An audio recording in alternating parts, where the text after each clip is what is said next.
Welcome back, everyone. What is up, you guys? What's up, you guys? Hey guys, welcome. Welcome to VGRx, Video Game Pharmacy, your weekly dose of video game news and knowledge. And Welcome to another episode of VGRx, your weekly dose of video game knowledge, know-how, news, and anything else we decide we want to talk about that day. Thanks for joining us again. Welcome to VGRx. This is your weekly dose of video game news and insight. To Video Game Pharmacy, your weekly dose of video game news and banter. The pharmacy is now open. What is up, you guys? Welcome to another episode of VGRx, your weekly dose of video game news, knowledge, and know-how, and sometimes trivia when Zach feels like it. Yes. Yes. I like how that's part of your intro. I know, it has to be. It has to be part of the intro. I'm very off and on these days. Only when you're feeling it. Yeah. Well, hey, that's Zach that you just heard. Hey. I'm Scott. We have Brittin. Hey, Scott. And Dan. sorry, I was going to try and be quiet for as long as I could. Oh, And then, Not like, allowed. Yeah, no. Walk in. But then I Hey, just Dan's here. I Yeah. blew it, and I was like, "Oh, hey Dan, look, you're walking through the door right now." That was the door shutting, in case you didn't know. And then you just confuse everybody. With Sorry, Anyway, yeah, I'm here. Hi. my brain Dan. is kind of I'm like Dan. melty delty. Hey, Zach, you had a question last week. Yes. Hit us with the answer to that question, which I'm gonna be honest with you, I don't remember. We never do. I remember being really interested in the answer. We were debating it, but I asked, what was the very first Battle Royale game? That's right. I said Yeah. like modded Daisy. I don't remember. Oh, what. yeah, I went for like a total just random long shot in Unreal it Tournament, I is. think. You guys were very close and semi right. It was a mod of Arma 2. Yeah, Okay. we stumbled on that in our and conversation. and I it think. was Daisy. Okay. I didn't know that there was Scott, a Daisy nice. mod for Armor 2. Didn't you know that Daisy is a mod of Arma Daisy 2? Yeah. is a mod, and then Yeah, no, I didn't know that it was on Armor 2. I knew it was on Armor 3. Is what I mean. Like I remember Armor 3 coming out, and like that was a huge deal with some people I know. And then like, yeah, I didn't realize that Daisy was something that had existed in Arma 2. So that went on for like 2 Sorry, years. you looked before- at me like I was just completely dumb there. And well, I was like I kind had of. I mean, defend kind of myself. You are. You getting kind at. of are. I mean, what? No, I'm joking. This genre existed for a couple years before it took off. Then Yeah. people were playing it. Yeah. and it was streamed a lot, but nowhere near Fortnite or even. mean, Yeah, even, no, nowhere near. that's the same as modern MOBAs though. Dota and Aeon of Strife. Like Dota, once it was in Warcraft 3, I guess, was getting pretty popular. But like Aeon of Strife on StarCraft's custom maps. Yeah, I remember watching Yeah. YouTube videos and streams and stuff of it back in the day. I guess it happened with Team Fortress too, to an extent, and then Hero Arena shooters kind of spawned from that. Yeah, I guess. It all I mean, sorta adds up. it wasn't the first one, but it was something like it. Yeah. So Yeah. Well, Team Fortress was a mod as well. yes, Yeah. of Half-Life. Cray. What is it with like some of the best games that make these genre being mods? Yeah, it's a thing. Mods Well, I mean, I have a like, lot of It genres just goes come to from- show. I have my theories, but I'll leave them for another day. Okay, we'll be here for the entire hour. It like legitimately though, I could do that if you wanted me to. No, we have a lot to talk about. If we run today. out of things to talk about, we're there. But we got a heck of a lot to talk about. you Yeah, guys. where should we start? I Where know should we where- crack the egg I know open? where we should start. Okay, Scott, Yeah? you did a big long stream I the last did. few days. 18 hours. Dang. Well, it's gonna be 24, but I had no one to talk to, so I was like nodding off in my chair, and I was Hey. like, I don't want to miss any of the story. I I, popped know in what? there and chatted with you a little did. bit. Yeah, Yeah, I did at as well. Very like briefly. at like 8 p.m., That's- not 8 a.m. That when was I right needed before you my to. bedtime. So I got on at I think 5 p.m. Yeah, that you got day. at 5 and then came back at 7. It came back at 7, and then I got up the next morning, came in and said hi. And then I went to go log in and see what he was up to while I was at work, right I was before he was about to get off. Sleeping. And he was off. Oh, Yeah. yeah. He was He off. almost made it. You Did we see, wait, did we see what game this is yet? This is Kingdom Hearts 3. Yeah. I You was should have seriously slept interested. on the camera. I just saw. Dude, if I if know. I story. logged in, There was some dude in the last week who fell Fell asleep on asleep camera and got had like 200 people. yeah, just Yeah. watching him sleep. I realized kind of what the problem was is that no one really wants to watch anyone stream Kingdom Hearts right now because everyone wants to play it themselves, and everyone is playing Kingdom Hearts right now. So finding my stream would be a little difficult, but I was still very happy with it and satisfied. But yeah, 18 hours. I was like, my body was like, you gotta stop. And I was just like, well, I can't ignore the Call of the Wild. So It was a noble effort. You did good. yeah, I mean, it's my second one. I've done a 24-hour stream before, but anyway, hey, What do you want to say about the game? it's amazing. It is exactly what I wanted it to be and more. Wow, cool. All the worlds are great. The way it looks is absolutely gorgeous. It is in a every beautiful single game. way. All of the keyblades are unique and super special in their own way. Like, it's not just a keyblade that has a design. It actually goes further into it, but I won't say more. The whole progression of the game is really nice too. Like, instead of what they've done in every other Kingdom Hearts game where they hit you with new story right at the beginning, they don't do that. Like, at the beginning of the game, you go through a small tutorial, and then bam, you're in the first world going off. I highly approve of that So approach. they do not add more story to it. The entire point of the game is kind of elaborating on all the story that they've had over the past, whatever. The first game came out in 2002. 17 years. 17 years of story. Instead of just adding more, they're like, okay, we're going to explain this all in one game. And for people who don't know, like, anything about the story, you could just read a basic summary of all the story throughout all the Kingdom Hearts games, go into this one, and they do a really good job of expanding on it, and you understand it right away. That's smart. I'm glad they did that. So yeah, they do a really good job of talking about the story throughout all of it, and you just start to pick it up as you play. That, I assume, is given that you are familiar with the story beforehand. Yes. And that if you... Like I said, if you watch just a brief summary video on it, then you'll be fine. But if you didn't do that and you stepped into Kingdom Hearts 3, you might be a little bit lost. You might be, but I think they still do a really good job of kind of explaining the whole story. Okay. They even show, like, cutscenes from the older games in it to kind of, like, give you a visualization of what they're explaining. So it's been such a long time. They have to do that. Yeah, there's lots 13 of years is when Kingdom Hearts 2 came out. So cool. It's been a long time. I've really enjoyed it. I think the funniest part for me is all the worlds are really cool.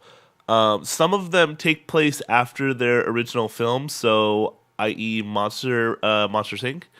Takes place after the film, but some of them take place during the film, like Frozen.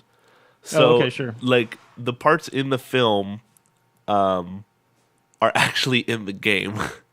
So that's been the case in previous games. No. I mean, like, the actual scenes from the movie are in the game, and they just threw Sora, Donald, and Goofy into the game. Wow. So surprised Disney is that freewheeling with these properties. Yeah. That's so crazy.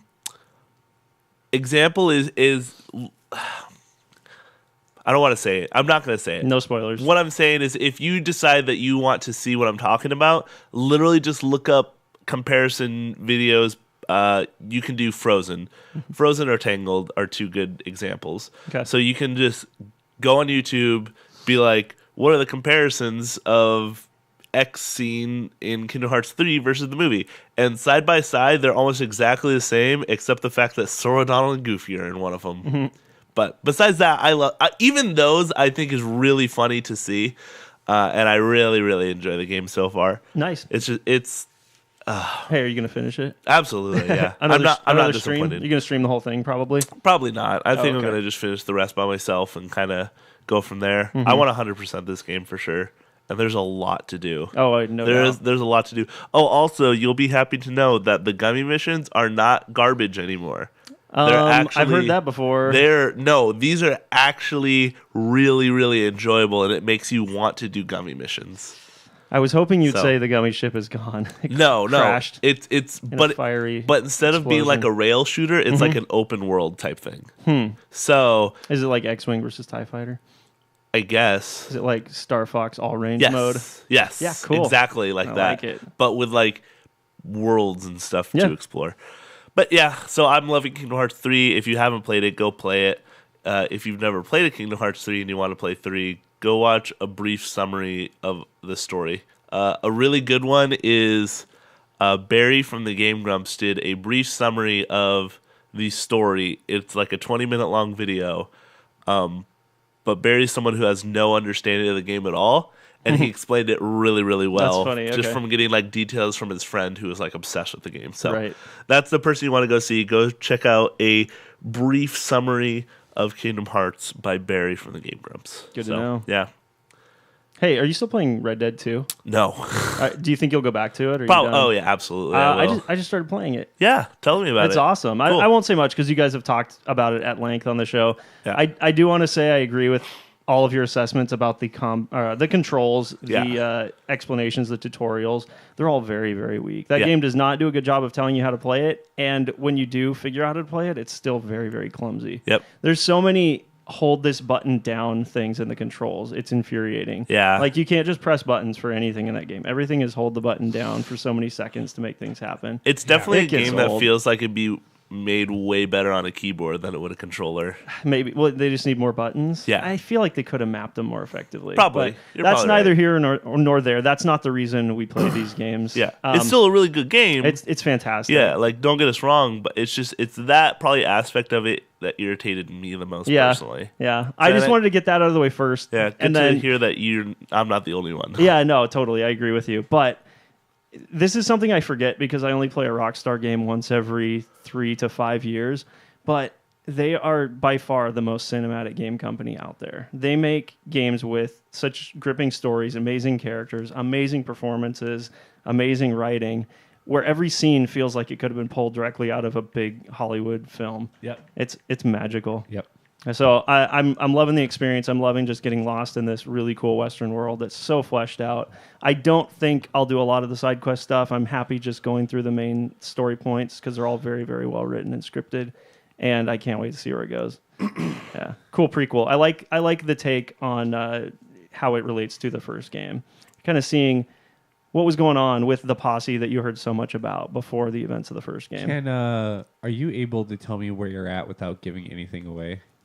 I don't know if this would give you much, but I just hunted the legendary bear. Okay. I know exactly So where I'm you're still at. I'm still in chapter 2. Okay. I'm taking my time. I'm not I'm not logging a lot of hours with it, but I'm liking every moment I spend. Did with it. you run away or did you finish hunting the bear? I hunted the bear. Oh, I ran away. For Oh, did sure. you? Yeah. Oh, I ran away. I left. Oh, I left. He ended up.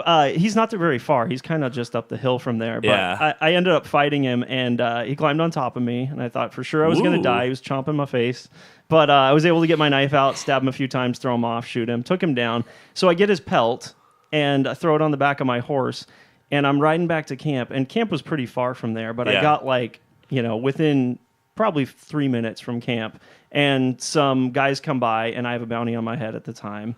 And some guys come by and take me out, and you lose the legendary yes. pelt. I have a way When worse that story happens. though than that. I remember your story. Yeah. You recounted it on the show, I right? was so angry. I told you, right? Yeah, yeah, you Okay. did. So cool. I don't know. I'm pretty If sure. Yeah. the game doesn't tell you. Can I go back and hunt the legendary bear You again? cannot. Is the pelt gone forever? It is gone What the heck? forever. The game doesn't tell you any of It this. is a It's just one like, oh, of- by the way, those guys that killed you just took your legendary animal. So Yep. Sorry, you're out of luck. Feels bad. And So I feel like those are probably one of a kind things that maybe you're able to craft cool stuff with, or maybe it's just money. The game doesn't tell you any of this. no. It's very obtuse. A pro tip: if you are out and about, like Mm-hmm. out in the world, and you're hunting and you have pelts or valuables on your horse, Yeah. don't let them just hang out and don't send them away. Tie them up to like a tree or something, and then go run off. Because it basically, in essence, saves your horse Uh-huh. and stops you from losing all your stuff on your horse. Oh. Huh. Did the game teach you this, or did you figure it out? I figured that out. Okay. Too bad I've accidentally It's a pro like tip. launched 3 horses off of a cliff by accident and had no way to heal them. So, Accidentally, quote unquote. Yeah. My know you girl- were just I messing was around. I was playing the game with my girlfriend there, and she was very upset when I did that one time. And I was like, I swear to God, I didn't mean to.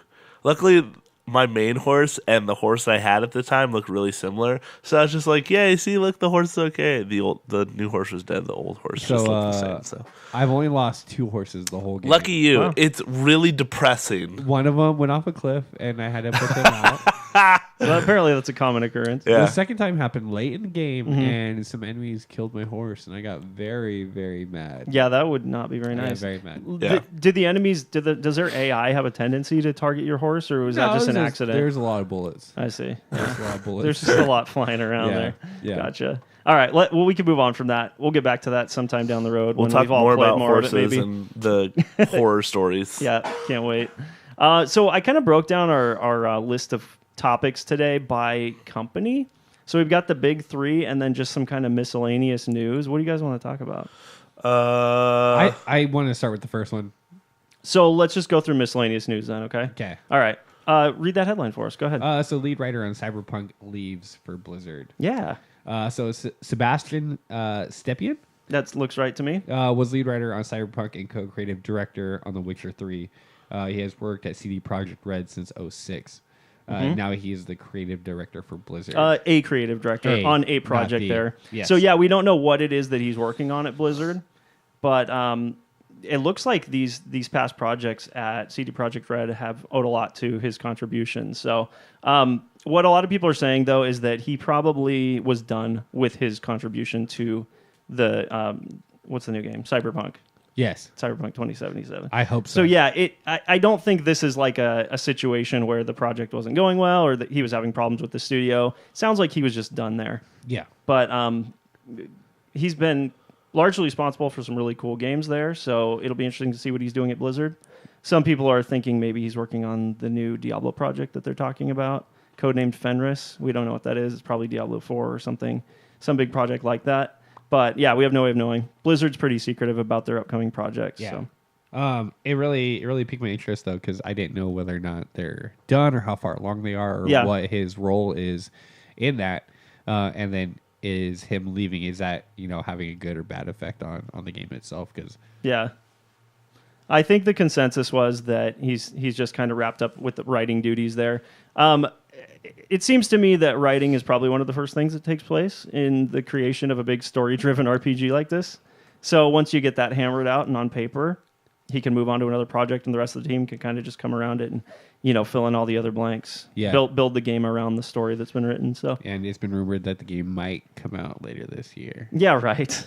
Might. I mean, the last thing we heard back Quarter at E3 was like No. 2 to 3 years out. At the beginning of this month, there was a rumor that came about that it's supposed to be released quarter 4. Do you know where that rumor came from? I'm just curious. No, I don't remember where it doubting came. Whether it's substantiated or not, though, I do hope that it's coming out sooner rather than later. Mm-hmm. If only because if this guy was a big contributor to the story, and now he's not working with the company anymore, the longer the game goes in development after the story is all done, right? Like, what if they find that, hey, there's this thing we want to do that it works really well in this part of the game, but the story probably needs to be a little different. Like, I would hope that there wouldn't be too much of that stuff going on. Yeah, well, but the longer it goes, the more likely things like that come up, right? And That's you'd true. hope that your lead writer or at least a major writer would be still around. So you'd hope. I was going to say, Yeah. he, like you said, he is the lead writer, so there's probably still other writers on staff to maybe deal with smaller issues like that. But yeah, who knows? Who knows what I mean, state this game is they're in? a bigger company than they used to be too. So I'm That's true. sure that there are. Yeah, no doubt. Yeah. Hey, Zach. Yeah. This next thing on the outline is the only thing I didn't really elaborate on. So can you talk us through that? Yeah. Command and Conquer receives backwards compatibility. Yeah, What's this so- referring to? Whoa. We good, Scott? I think that was That was me. I think that was I Zach touched touching his cord. Yeah, Oh, my okay. cord on my mic. Gotta Hey, watch that. stop moving it. I will. You've moved it like 4 times since I you know. sat down. It hasn't been right. I have to, I have to feel comfortable. I have to vibe well with where I'm sitting, Yep. Well, hey, Understandable. you want me to move it for you so it's right in front of your face? No. Okay. Okay, well, so- get your hand off of it. Oh, I can't. And talk into it. Okay. So Command and Conquer is receiving backwards compatibility with the Xbox One. Right? Great. Which game is this? Is this like Red This Alert is 3 or The something big- like Command that? and Conquer list of 3, them. Tiberian Wars, Command and yeah. Conquer 3, Kane's Wrath, Oh, wow. Command and Conquer Red Alert 3, and Command and Conquer Red Alert 3 Commander's Challenge. Oh, cool. These Are are coming all to Xbox games. One. These are all games that you can buy on Steam, by the way. Yeah, but we don't all play PC games. How do these games work on console, actually, now that I'm thinking about it? As I recall, Command and Conquer always worked on a little bit different control scheme than like kind of the StarCraft norm that got established. Sure. And I don't think it was StarCraft. No, it was, because I think it was StarCraft and Total Annihilation. And it may have even been something before StarCraft, but they had 2 different control schemes that everyone ended up jumping on board with what StarCraft used. And Command and Conquer, I think, was one of the weird ones that was kind of in the middle. And one of the big things was in StarCraft, you drag and you drag a little box, select your units, and right click to move. And in Command and Conquer, I believe, at least in the early ones, it was a left click to move thing, which is very, very difficult. Off-putting. Yeah. You just can't retrain When you're your used brain. to the one. Right. Yeah, I remember like a scrolling menu to select units. And you can tell them where to go. Yeah. Okay. But I've never really had like large issues with console RTS games. Gotcha. You said this is Xbox? Yeah. These are 360 titles? Yeah. And now they're On supported Xbox on One. Xbox One. Gotcha. Yeah. It's really cool. They are still fleshing out that backwards compatibility list. It's crazy. Yeah. Right. And meanwhile, Sony's like, we just can't do it. It's just not going to do it. It's impossible. I know. What are they The hardware doing? is not They're just capable. sitting around while everybody's like making like leaps and jumps in the game. Well, you say they're industry. sitting around, but they just passed the 90 million sold mark on the PS4, so it's working for them. All right, they're just doing. sitting around gathering money. Yeah, they're doing that. And who can blame them? Seriously. Are you guys gonna go back and play any of these? I don't think so. I've No? never been a huge fan. I played the original and maybe the second one back on PS1. It's been many, many years. Yeah. They're cool, but I don't think I will. Dan, you're a strategy guy. Yeah. You think you'll play any of these? No. Okay, cool. Oh, I mean, if these you games would, it are- would be on PC, obviously. Right. Yeah. The games are really old. I mean, there are not...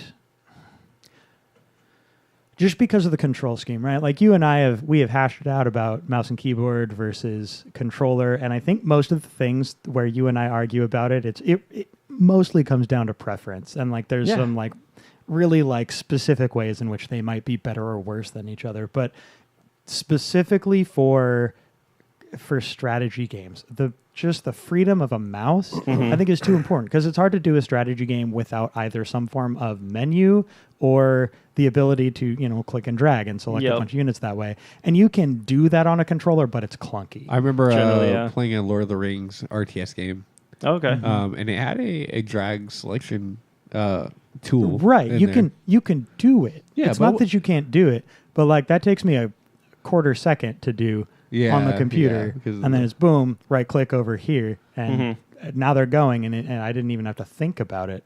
Whereas for a controller, like the sensitivity of the analog stick in terms of like how do you select things quickly and then get over here and tell them to go that way and then go and navigate through menus. Like either you're going to sacrifice your menu navigation because your your cursor accuracy is way off because you're too sensitive, or it's going to take ages to do anything because your cursor is at a low enough speed that you can navigate menus. Whereas with a mouse, it's a lot easier to have a greater breadth of movement speed, essentially, right? And I think that there's probably a few other things that help there too. Hotkeys are huge. There are some strategy games where you can use a good portion of the keyboard and hotkeys and stuff like that, which you're not going to be able to make that happen on a controller because you've only got so many buttons. Right. And some games it's not there's a huge radial deal, menus, but- there's options, but it all gets Right. a step more cumbersome if you dig too deeply into those options.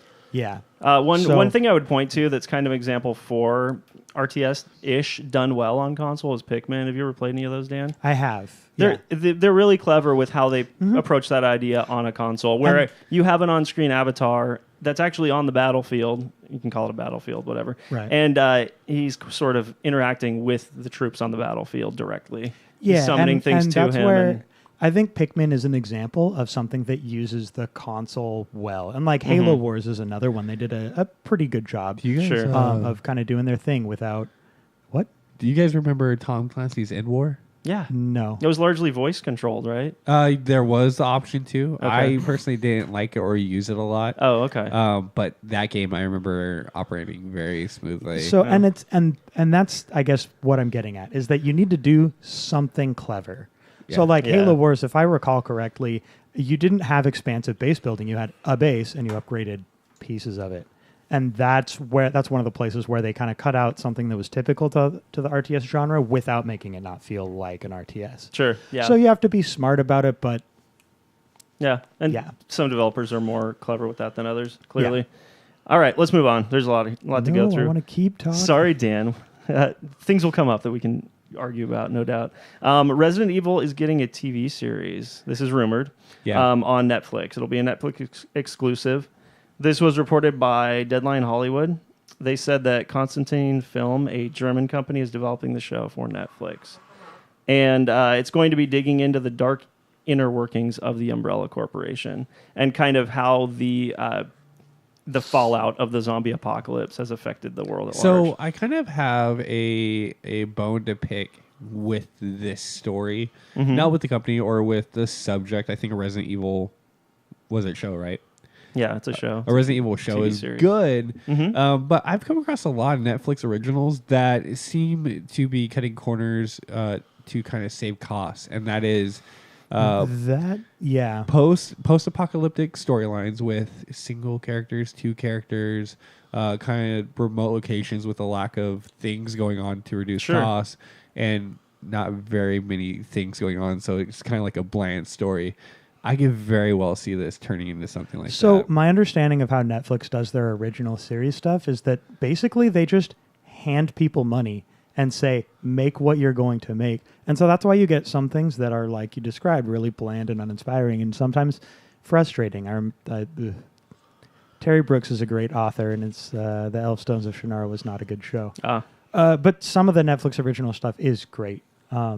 I would point to Castlevania as a great example of recent content. It's animated, so it's kind of in a different ballpark, and it's not like love that show. It's not like Netflix stepped in and said, "We're going to make Castlevania." They just someone wanted to make Castlevania, and Netflix was, I guess, where it ended up happening. Yeah. So House of Cards is another example of a show that was very popular, and I watched a good chunk of that, and that was a real good show, Netflix original. Yeah. So I can see where you're hesitant about I'm not it. saying all Netflix Are you shows pointing are at like anything that. specific, like Bird Box maybe? No, as a recent I example? like Bird Box does. Post-apocalyptic, there's not Bird many Box characters. does kind of appeal to that, kind of Yeah. lends to that. But what I have in mind is a show or a movie called I.O. Oh, okay. It's a very promising storyline, very cool, but you can see where they have cut corners. Sure. But I've seen other shows like, there's Bird Box and other movies and stuff that have the same characteristics. Yeah. Well, I mean, that fits the content of what this show would be about anyway. So Yeah. I guess you couldn't really point the finger at Netflix in this case if it did end up that way because the subject matter calls for it, True. Yeah. True. We'll see. Keep an eye on that. It's a rumor. We don't know if that's actually happening or not, but it might be all right. I'm not big on the Resident Evil movies. They kind of skew more action than horror, at least the few that I've seen. So it'd be cool if they took like an actual horror take on the series. And I have to assume this is a few years out, right? I would think, but I have no idea. I mean, if it's just a rumor now, maybe they're just getting under development or talking about the story. Yeah.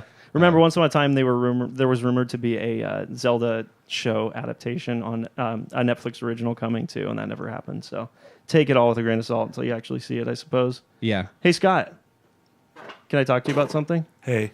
There's a new mode coming to Fallout 76. What would it take you to jump back on board and check out this game again? A single player story. Okay, that's not happening. Ooh, shots fired. Do you know anything about this new mode? Can I tell you a little bit about it? I read See a if it little sounds bit about interesting. it. Okay. So it's a survival mode. They're calling it survival mode, and you'll elect to play this instead of the current game, which is they refer to as adventure mode. So it's an entirely different mode to the game where some people will choose to play. And there's fewer restrictions on PvP. Everybody can attack everybody from the outset. It's a battle royale. Well, I don't know if I'd go that far. How does it work in the game currently, Scotty? You have to shots fired and then I gotta be honest with you. I played it the first day it launched and I haven't picked it up since. Okay, fair. Maybe I need to stop directing this at you then. I know when you go into PvP, if you attack someone and they attack you back, you can start attacking each other. Got it. It has to be consensual on both sides then. Exactly. Right. Which most of the time people aren't going to do that. Okay. So, yeah, that's fair. Because everyone has power armor and nukes at their side now, and I still have a boxed pistol. Right. That's I couldn't get that word out. That was really difficult for me. Yeah, you're behind in the arms race, huh? Yeah. Well, let me run you through. Like I said, I just I got bored. You and a lot of people, it sounds like.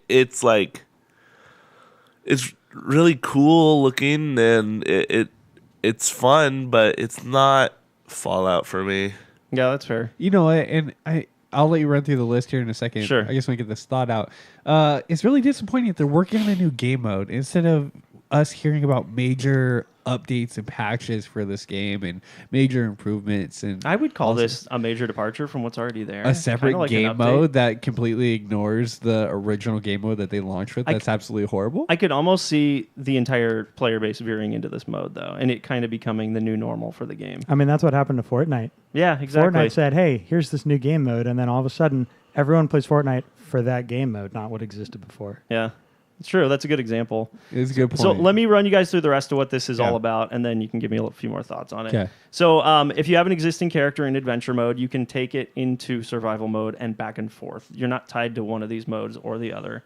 There will be more incentive for PvP. You'll get double caps for kills, double versus what you'd get in the adventure mode. And players will also drop items when they die. It's a very limited amount of items, like first aid kits and stuff like that. So they won't be dropping their equipment. So it's not that hardcore, at least Why not not? yet. I know. I think that'd be RuneScape cool. did Actually, it. they should maybe have tiers of this, where in a really hardcore mode they drop everything. That could actually be pretty cool. RuneScape did it back in the day. They would Yeah. only let you keep your top 3 most valuable items, and the rest would drop. It's hardcore. Times have changed, though, man. EQ actually dabbled in that back in the day too. Oh, really? Yeah. How did that work? Very briefly. It didn't Oh. last long. Got it. Yeah, it was infuriating. It's a cool idea, but it tends to feel bad when you introduce a mechanic like that. Well, of I mean, just- there's like hardcore mode in Diablo 3 where Yeah. if you die, that character is gone. that's one thing. That's pretty intense. But that's I don't know. Single player experience. Yeah, the multiplayer experience where that's the case is going to attract people who are out to get grief. Think, Yeah. think, it, Yeah. think, it, think of it this way. This is the most infuriating thing whenever I play World of Warcraft on a PvP server, is that Horde or Alliance, it doesn't matter, will actually like kill quest givers and stuff like that. So you have to wait for that person to respawn. But you could also be just getting camped yourself and just die a million times until your armor just breaks and yeah, I then- mean, these are the woes of social Yeah, gaming. I think the most you can do with that kind of thing is basically the battle royale formula of something like PUBG or Fortnite, where you pick things up around the map and when you die, you drop it all. But it's the one instance. You haven't spent years on your character. Yeah, You exactly. spent 10 minutes. Yeah. yeah. So Different ballgame. yep. A couple more little things. When you die, you can only respawn at your camp. I don't know what that means, or at Vault 76. So you can't. I believe in adventure mode there was a respawn that would put you near where you died, and you could actually go back after the person, re-challenge them. I don't remember. Okay. And I then never died in that game. they're also going to be adding leaderboards. I don't really know what that would mean in a game like this. Okay. Yeah. So they're shooting for March. Pretty soon, people will be able to check this out. That'll be a beta. It's not actually launching in March. So they're gonna. Wow, they did so good with their first beta. Right. Let's give another one.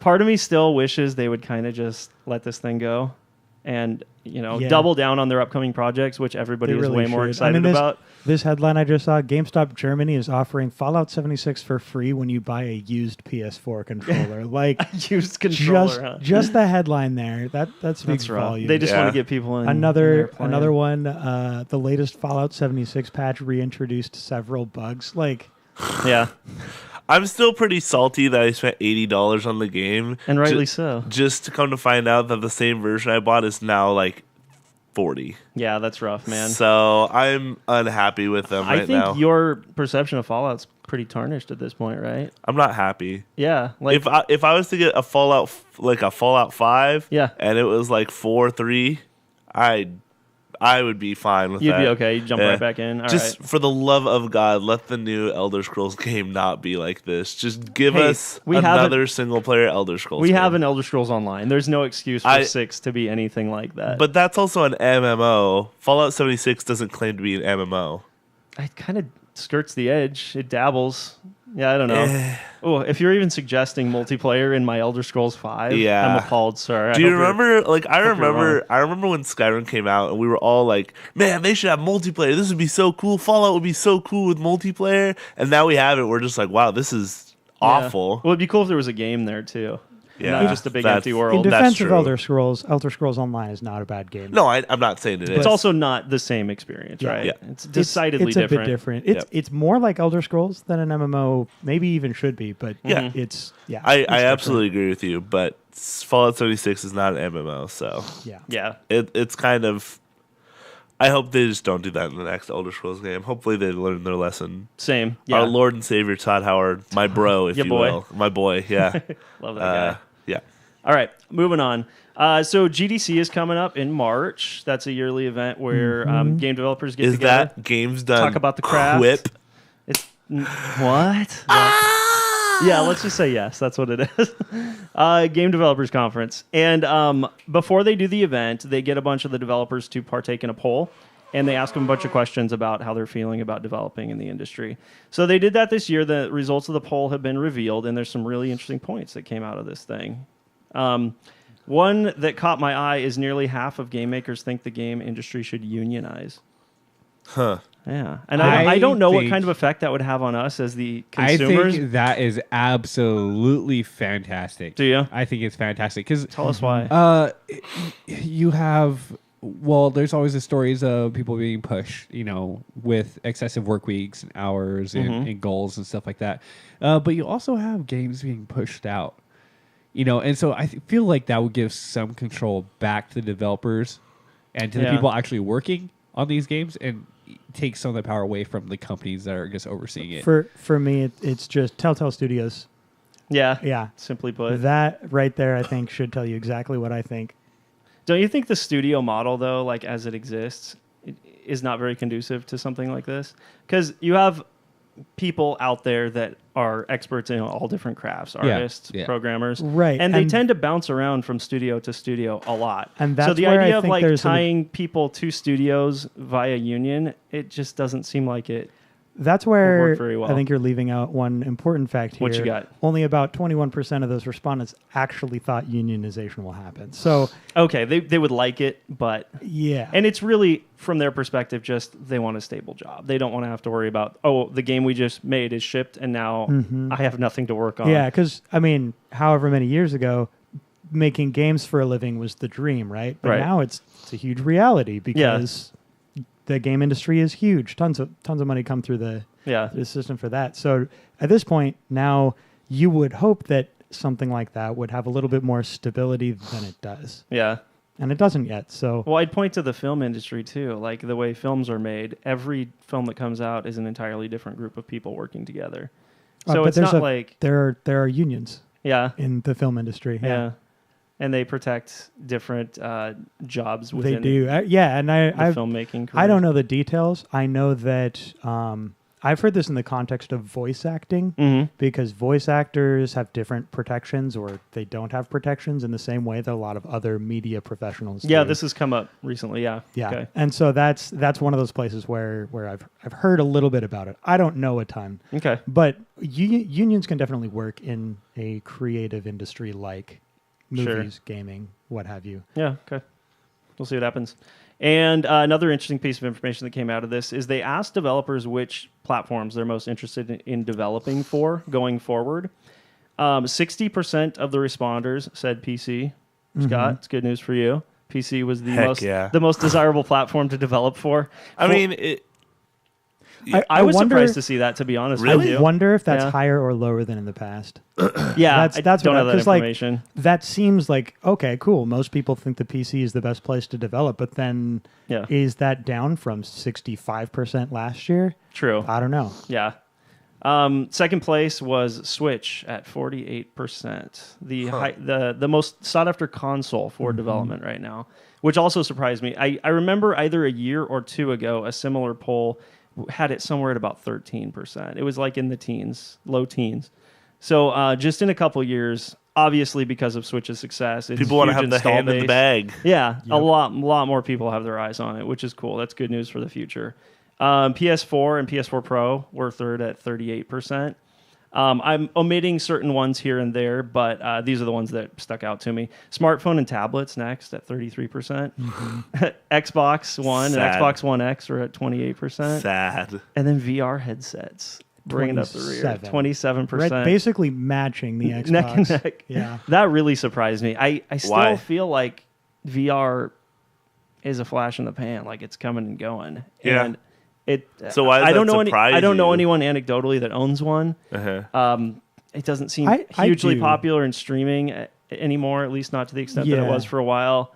Having played a little bit of VR at my friend's house, it was more fun than I think I initially thought it would be. What'd you play? One of the just kind of the packs of games. I don't remember exactly which one it was, but Gotcha. hey there. Rocky's here. That's Rocky. Yeah, I played the one where it's like a tower defense and you're using a bow and shooting stick figures that Sure. are coming through. Yeah, okay. Hi, Rocky.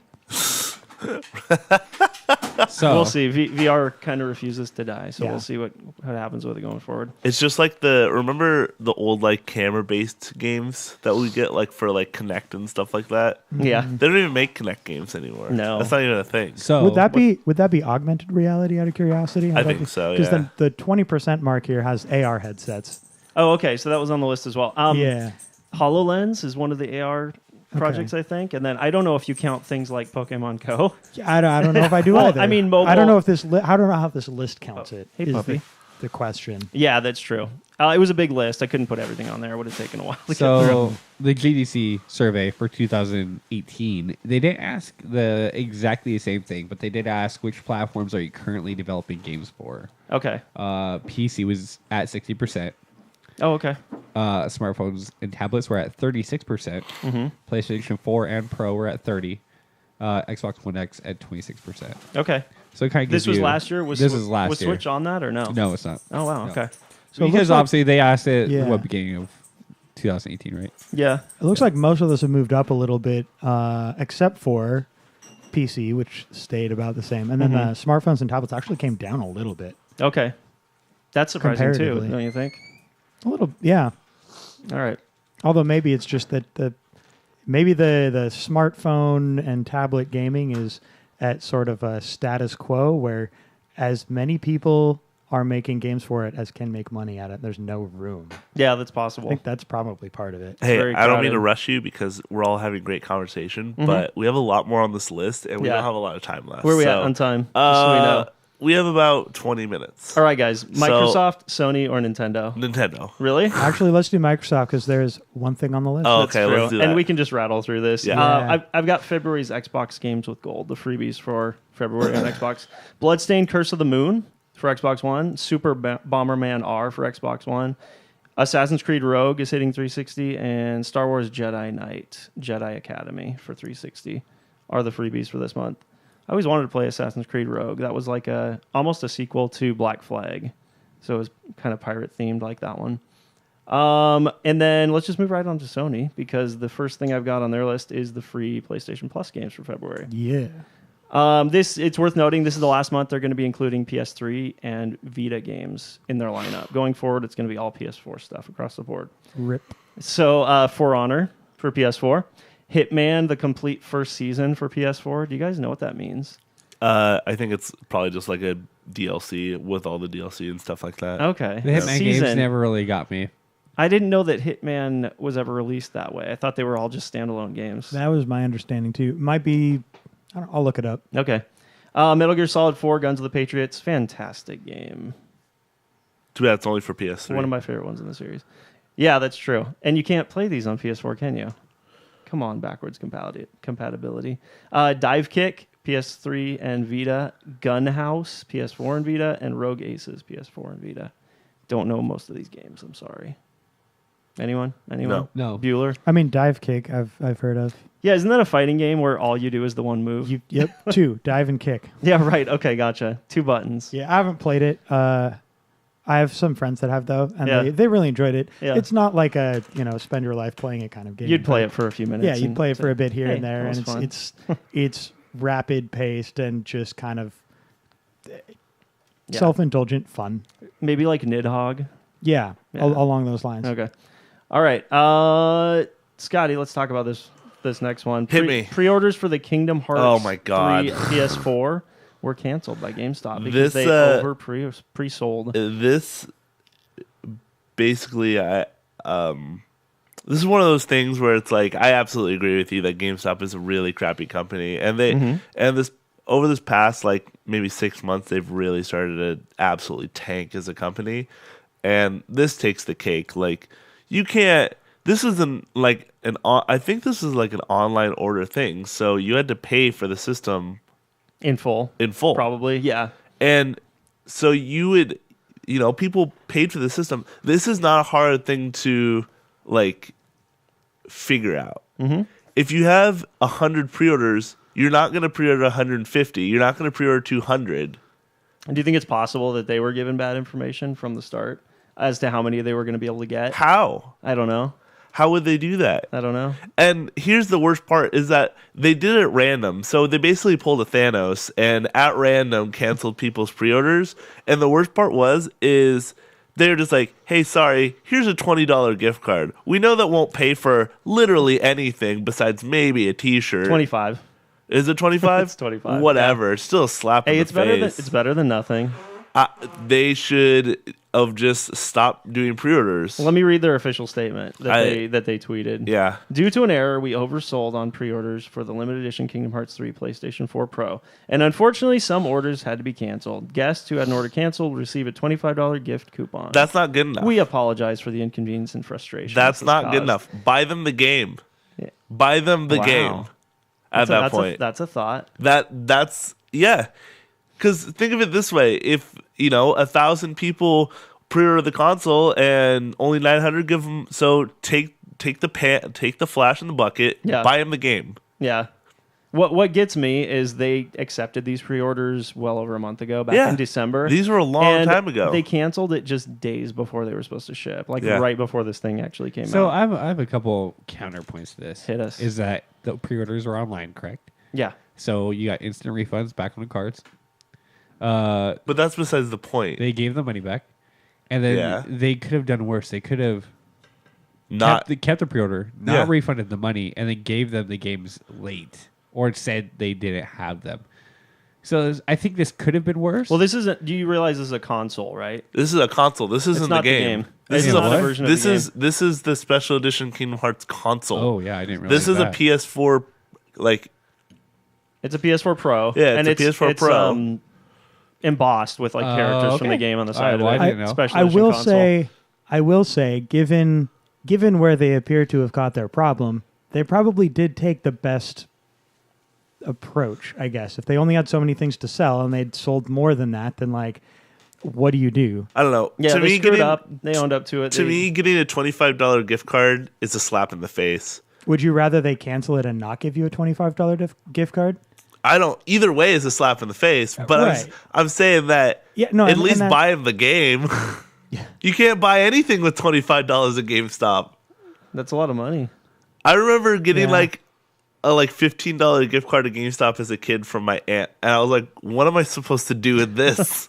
Well, the fact is they weren't obliged to do anything like that, and so they did something at all. But they were obliged to sell the console.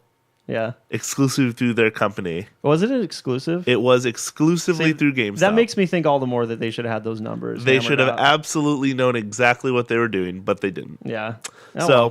I'm very angry about it. I didn't get one. Yeah. I wish I did, but seeing this, if that happened to me, I'd be way more upset than I am now.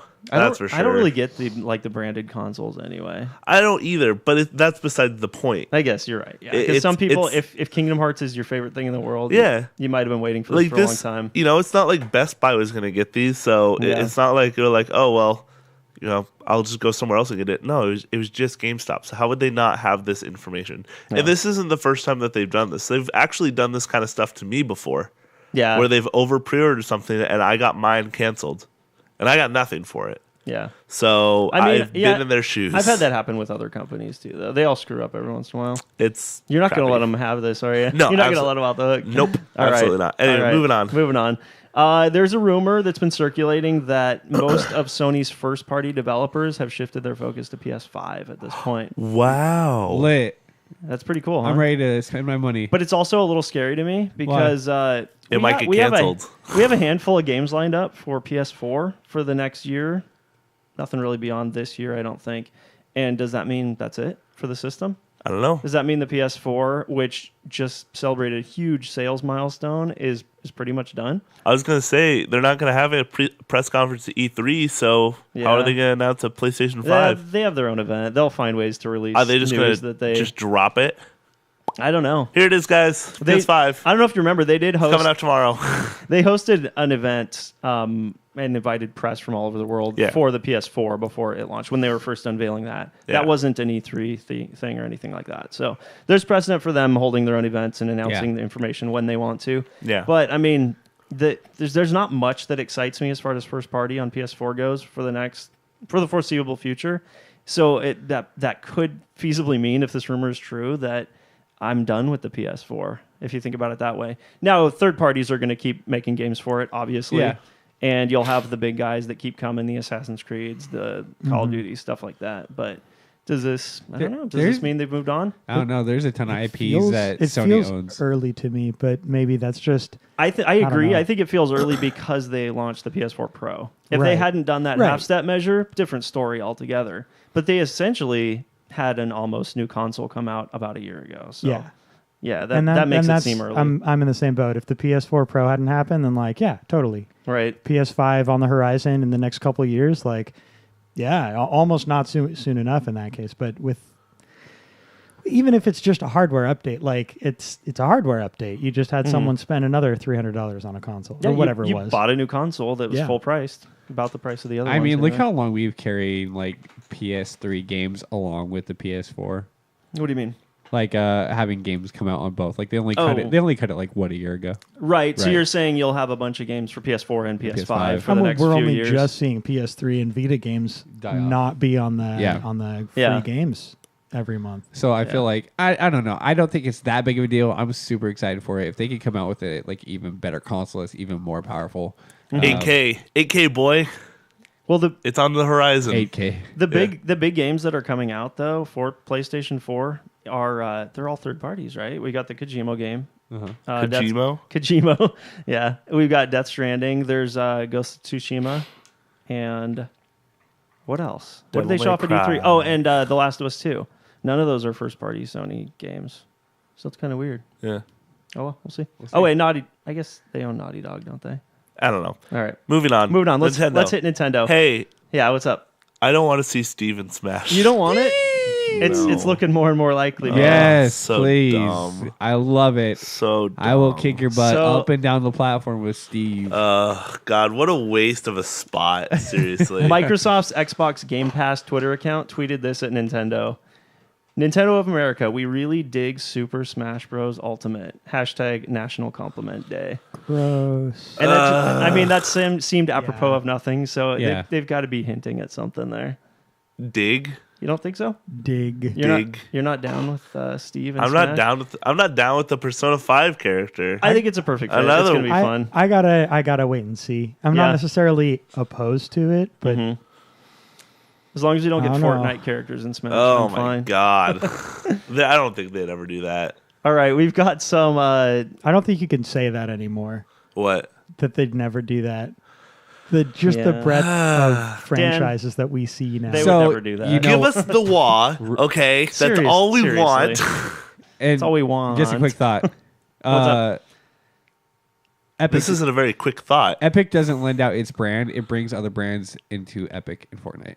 Oh, good. So we don't have to worry about that? I don't think you have to worry about that. Yeah. Thank the Lord. Love it. Yeah, Okay. like Marshmallow. Like Marshmallow. Yeah.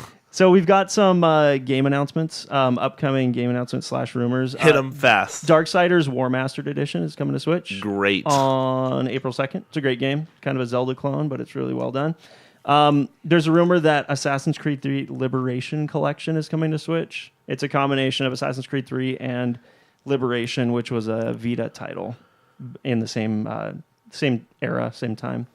And that comes courtesy of a Czech retailer that supposedly listed this collection on their website. Detective Pikachu is already getting a sequel. The film is already getting a sequel. It's been greenlit by Legendary Pictures. Wait, the movie? Yeah, the movie's already lined Guys, up to have a I sequel. feel like as a podcast, we need to all go see this together. I'm down. We I'm probably down. will. I really want to see it. And then talk about it. Yeah. Yeah. Which Just I for think the would be great. Just for the sole purpose that Ryan Reynolds is in it, honestly. You big Ryan Reynolds fan? I enjoy Ryan Reynolds. Yeah, he's fun. He's a very handsome man. Whoa. Yeah, I said it. You a Deadpool fan? I second that.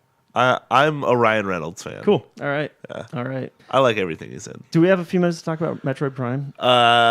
Do you think 8 minutes is... Oh, yeah, totally. All right, cool. That'll Well, I'm work. not saying take 8 minutes. I'm saying take 5 so we can get to the question. Before we important do stuff. that, let's just make sure to mention Piranha Plant is in Super Smash Brothers Ultimate. Yeah.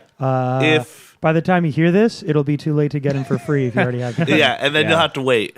So we hope Yeah. you already did. He's fun. He's a cool character. Did you download it yet, Dan? No, I need to go do that. I already tonight. talked to these guys. I guess Yeah. I'm the only one that's played him. Yeah. Hey, He's just cool. don't play him in story, or your game will come corrupted. Yeah. So. There is Yeah, that. watch out for that. That will have been patched by the time people hear this, too. Probably. maybe. All right. So Metroid. doubling back to Metroid. We got some bittersweet news directly from Nintendo. They released a little video update online on their YouTube channel and also on the Switch's Did we not talk homepage. about this last week? Nope. Oh, No, this is new since interesting. then. Okay. So it was a message from Shinya Takahashi, Nintendo's head of development. He did a short video where he explained that the project was not coming together the way that they expected and that they've decided to scrap what they had entirely and start from scratch. And Good. they now have Retro Studios, Good. the developer responsible for the original Metroid Prime trilogy, Good. at the helm. And they're still working with Kensuke Tanabe, who is the series producer. Awesome. He's overseen the Metroid series for a long time. That's actually very good news. Yeah. It pushes the game Tell me out, why which you is a think little that. bummer, but I'm very happy that they're getting Retro back to do the games again, It's going to be great. because it will, but it's a company that knows what they're doing and who've done it successfully before. I have some concerns about Retro taking over. Okay. First me with off, your best shot. First off, what the heck has Retro been doing since Tropical Freeze came out? Nothing. They Sitting on the thumbs. for years I've felt they were at the cusp of announcing some awesome new Switch game. Something that completely out of left field that none of us saw coming. I know they're a sizable company and they maybe have multiple teams. This makes it seem like they haven't really been doing much in the last 4 or 5 years since Tropical Freeze hit. That's a bummer to me. Yeah. There was a rumor at E3 last year that they were working on a Star Fox racing game, which sounded awesome. Yeah. That just came and went. So clearly that was a bad rumor that was not true. But it's sad to me to see that this great studio, or a studio with amazing back catalog of games, has kind of doesn't have much to show us right now. Well, they will soon. You want to hear my other concern with Retro Studios taking over? Sure. Retro Studios is not the same company today that it used to be. Yeah, I not by guess a you're long right. shot. IGN did a very detailed article. It was a really cool article looking at Retro Studios now versus Retro Studios back when the Prime games were made. Yeah. And they pointed out all of the people that are still there and the people that have left the company in the meantime. So I'll run through the list, and I'm not going to detail who all these people are, but you'll get an idea maybe of the amount of talent that has moved away from that studio since these games came out. Okay. So the people that are still there, that were there when Retro Studios was making the original Prime games, are President and CEO Michael Kelbaugh. I'm not going to these say are all the their people who are here or left? These are the people that are still there. I'm not going to say all their names. I'll just say their titles because their names aren't going to mean a whole lot to most of us. Okay. The director of production is still there. The principal animator and the series producer are still there. So as far as big job titles go, those are the only people that are still at the studio that were there back then. That's so fine. the following people have left the studio in the meantime since that time.